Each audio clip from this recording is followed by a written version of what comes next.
big bike na pwedeng-pwede pang entry level o kaya naman pwedeng-pwede kahit naman sa hindi katangkaran. Pag-uusapan natin ngayon, the Honda Rebel 500.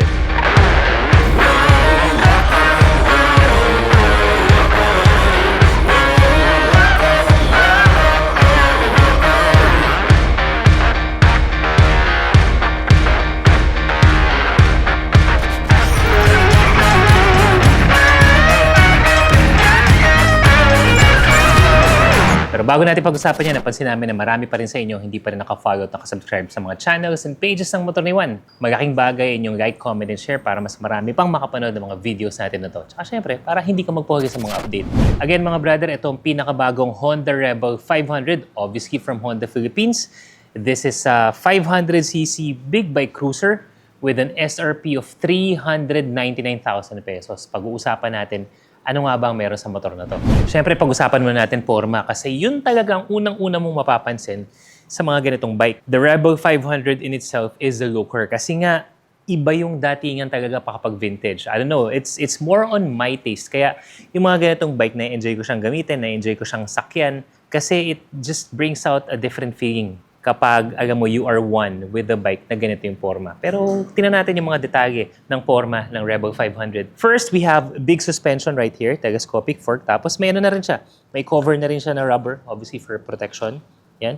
And then, for the lights, all LED lights na yan, mga brother. And from what we can see sa headlight, round headlight siya, pero more on old school type. Parang yung pinaka-korte niya old school, pero yung pinaka-ilaw niya is modern na rin kasi LED na rin to. And then moving over sa taas, we have two big round side mirrors. Yan. Blackened na rin yan. Napaka minimalist lang yung design nito, pati yung side mirror. Instead of going for the loud colors or loud chrome type, blackened lang talaga. So okay din yan. For the panel, unang tingin ko, akala ko analog, to be true to its vintage design. Pero sa totoo lang, this is a digital panel na. Not a lot of fancy things going on sa panel but enough for you to have that information sa mga motor mo. Mamaya mas pag-uusapan pa natin yan pagdating sa features. The tank is actually medyo pahaba yung tanke nito. Again, cruiser type. So expected na natin, pataas yung tanke. We can see the diamond frame right here. Ang nakapagpadagdag ng angas is the blackened engine composition dito. So makikita natin, kumbaga medyo kita yung laman loob niya, pero bagay dun sa looks kasi blackened siya. No? Isa sa mga pogi sa motor na to is stock seats. Ganda na stock seats ito mga brother. The uniquely shaped for the chopper, itong seats na to, ang ganda rin ng pagka-brown. This is leather type seats with diamond designs. So saktong-sakto dun sa looks niya. Tapos ito, yung pinaka-frame niya pa dito is going with the flow nung seat natin. Meron din tong maliit na pillion seat. Mamaya pag-uusapan natin sa ergonomics, kumusta nga ba dito. And a little bit of a backrest. Pero pagdating natin sa muffler, malaki yung muffler nito. It complements the overall body of a cruiser type motorcycle. Ito mga brother, kasama na rin to. Yung parang extended bar niya dito, this can act as your bracket. Napapansin nyo, yung sa akin, meron ng side bags or side panniers. Pero ito, you have to add para makuha mo itong mga accessory nito. Kasama na yung, pag nagpa-add ka nito, kasama na yung mga bracket niya where you will attach the side panniers or side bags. Kasi na. So, depende na lang sa'yo. You can opt to go with more leather look bags para mas bagay sa kanya. So, if you're looking for that practical feature ng mga bags, go for the leather one, mas maporma. Pagdating naman sa makina, what you're going to have is actually 471cc parallel twin engine. So, when it comes to the engine profile, typical of that sa mga 500cc big bikes na nahawakan na natin. Ang maganda nito is the overall engine profile is equipped with clutch assist at saka sleeper clutch na rin. Sa mga hindi pa masyadong alam ang mga technical terms na to, ano nga ba yung mga fancy words na yan, yung mga clutch assist, sleeper clutch, ek na yan, dalawang magkaiba ang function yan mga brother. And it helps in making sure that your ride is smooth. So yung clutch assist, the term itself, it just makes the use of clutch smoother tsaka easier. Kasi if you are already speeding up, humahataw ka na gamit yung motor na to, yung clutch is mas madali ng pindutin. So, malambot siya. Kasi may mga bikes na matigas pa rin yung clutch kahit humahataw ka na. So, ito kahit 2 fingers lang, napakadali na lang niyang gamitin, napakadali ng mag-upshift. And then, doon naman sa skipper clutch, kung yung clutch assist ay nagagamit natin, more on speeding up, mas hato tayo, mag-upshift tayo. Yung skipper clutch naman, more on pag nagda-downshift tayo. So, di ba sa mga gumagamit ng mga decambing motor, kapag ikaw ay nag-downshift ng bigla-bigla, minsan may tendency mag-lock up yung mga gearing niyan eh. So, sa skipper clutch, it just makes it smoother for the overall engine na mag-smoothly decelerate para hindi mag-lock yung mga mechanisms mo, hindi maapektuhan masyado yung pag-decelerate mo. Anong ibig sabihin nun? Instead of having that outright engine brake, mas smooth yung pag-decelerate, yung pagbagal ng motor kapag ikaw ay nag-downshift. So, mas masarap gamitin pagdating sa mga cornering kasi smooth lang siya. Mas matatansya mo as you're approaching the corners, tapos pagbira mo na ulit as you are coming out of the apex, mas maganda yung performance na. I was able to get 160 kilometers per hour sa motor na to, pero hindi pa yun sagad. Napansin ko sa kanya, pag binira mo, it's very easy to get to 150 kilometers per hour pagdating sa kanyang speed. There's also very minimal vibrations. Kung papansinin mo na lang tagat, papakiramdaman mo, doon mo na lang siya para, oo nga, meron. But if you're just riding it normally, talagang humahataw ka, very minimal lang ang engine vibration niya. Isa pa, given the form of this motorcycle, hindi kasi siya ganun kabigat. So I'm expecting mas magiging wobbly pag pumalo na ako ng mga 150, 160 sa speed ko. But it's stable. So the center of gravity kasi ng engine natin medyo mas mababa din, nakagitna. Kaya ang tendency niya, mas stable yung motor. Diba? Hindi siya kasing gaan ng ibang mga 500cc motorcycle, pero mas stable naman siya kapag humahataw ka na. Overall acceleration, very smooth. When you're gearing up, ano lang siya, swabe lang siya. Kaya ako nabanggit din na pwede rin to na isa sa mga entry-level big bike mo kasi yung power niya hindi siya overwhelming, hindi siya jerky. Normally, if you're speeding up, galing ka sa first gear,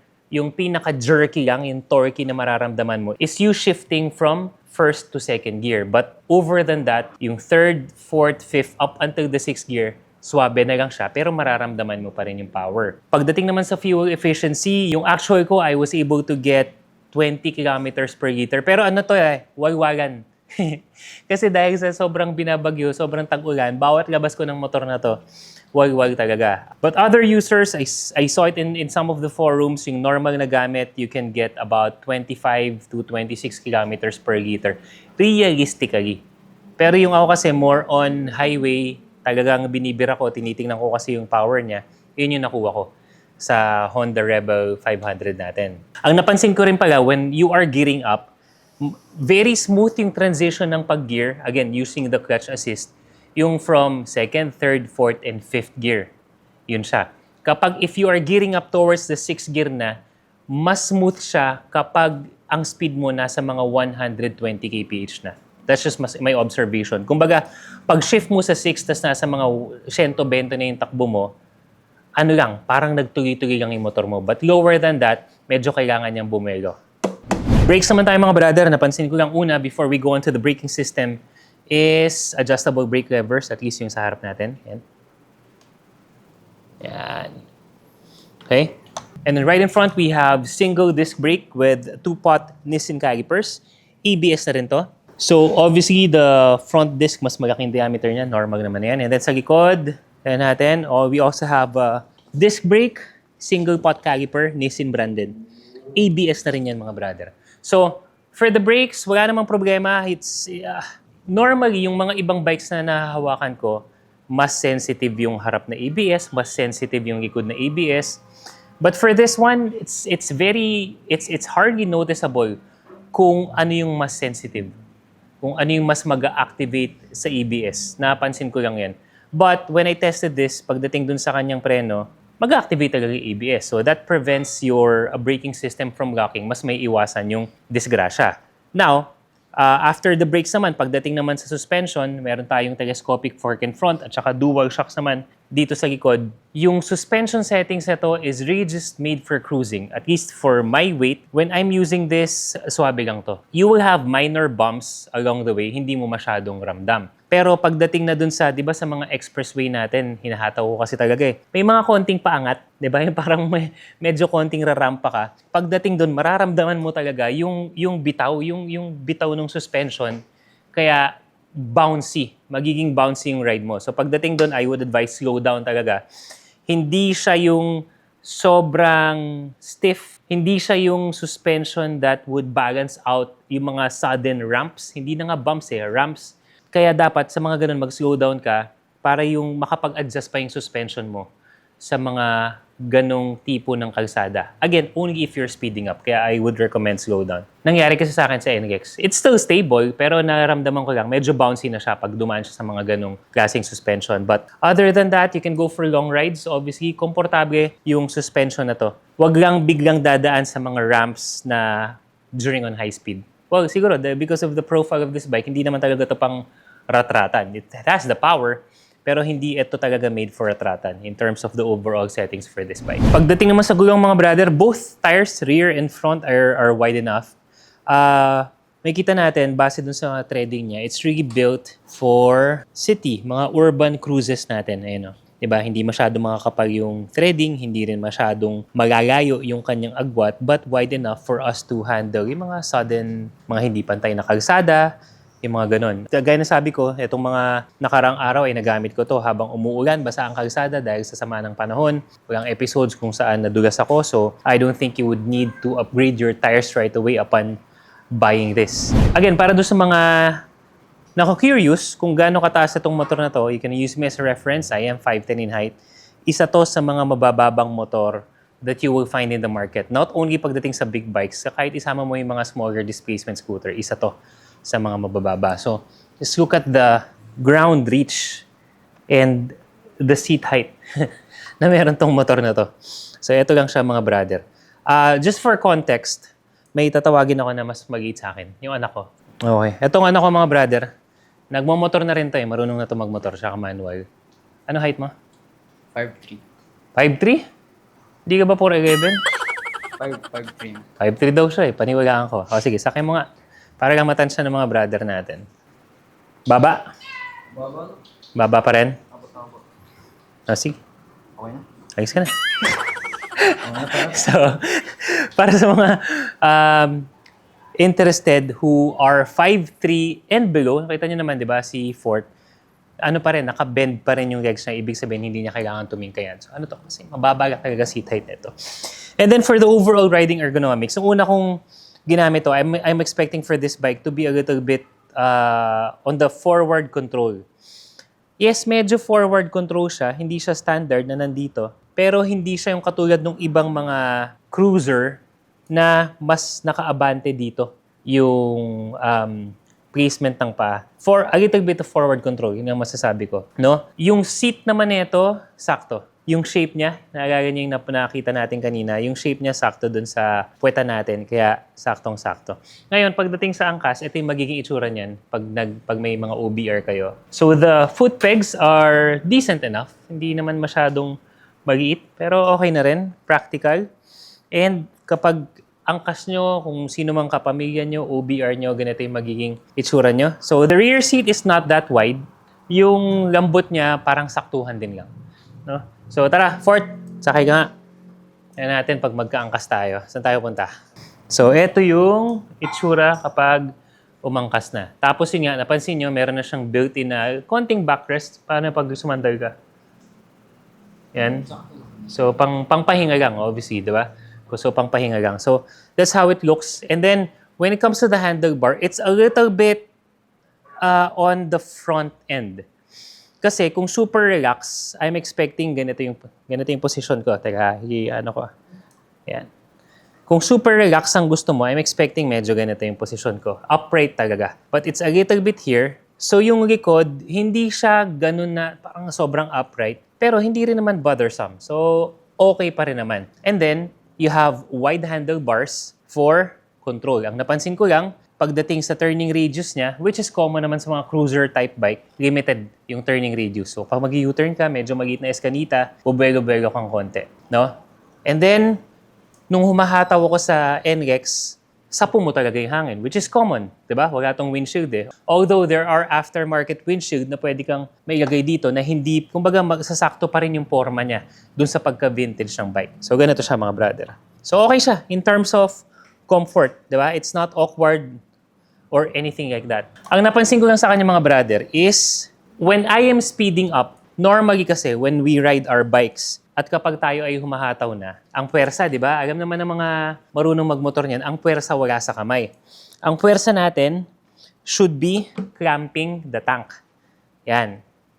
Di ba? Dapat kasi talaga ganun. So kahit nung humahataw ka dito, the clamp, yung security natin should be right here sa legs, sa tank. Pero dahil manipis yung gas tank nito, at least for my height, for my size, medyo may effort ako na imbis na nandito lang, imbis na medyo naka-open pa yung hita ko, konting diin lang, naka-clamp na ako sa gas tank ko, eto medyo may effort ako na talagang isara. So, if you are speeding up for longer periods of time na dire-diretso talaga, pwede kang mangalay. Pero kung cruising mode ka lang naman na hindi mo naman talaga kailangan humataw, then hindi mo kailangan mag-clamp masyado dito sa tangke mo, relax riding lang. So if you're a fast rider, if you wanna ride this out na talagang i-maximize mo yung power na to, exert ka lang talaga ng effort sa pag-clamp dito sa gas tank natin. Meron pa rin tong yung tank pad niya na rubber.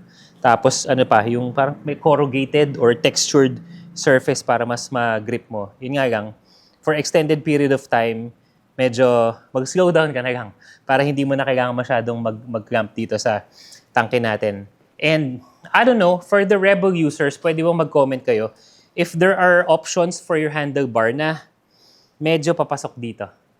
Diba? Yung parang nakaganyan na sana yung riding position natin. I'm not sure. I haven't done my research yet. Pero yung stock nito, ganitong posisyon, a little bit forward control, just enough for coffee weekends, gusto mo lang salubungin yung araw, gusto mo lang salubungin yung hangin, just by having a good-looking motorcycle, okay na rin to. Features naman tayo mga brother. Susi, eto, nasa gilid niya. So normal naman to pagdating sa mga cruiser type. Huwag nyo nga hanapin dito, nandito talaga yan sa gilid niya. Okay? Pagdating naman dito sa ating handlebar components, just the usual, meron tayong engine kill switch. We have a passing light, nandito siya. And then the rest, signal light, horn. Again, pag Honda, magkabaliktad yan. So nung una kasi pag nagsisignal ako, napipindot ko yung busina.